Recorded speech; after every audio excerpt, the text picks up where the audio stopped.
In Italy, even though Italy had been loosely allied with the Allies in World War I, good chunks of Italy have German populations, and Italy had only recently become a country in the 1860s, and the government finds itself unable to deal especially with the economic problems that result from World War I.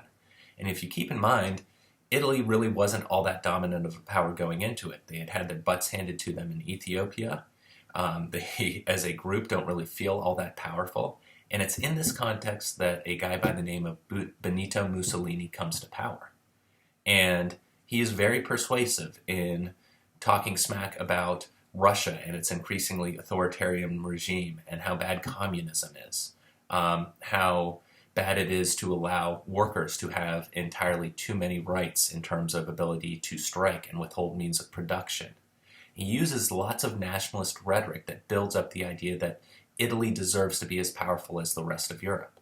He attempts to and eventually invades Ethiopia again.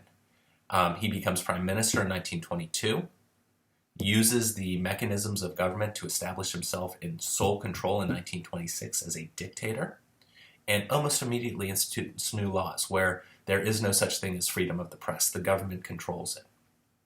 He establishes a police state with lots of informants who go throughout the country, and any whisper of people going against government ideals gets kind of run up the flagpole, and those individuals get arrested.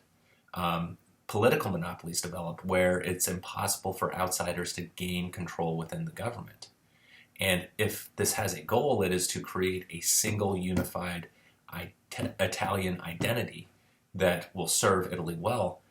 But hopefully, looking closely, you can see a lot of the problems that would come from this.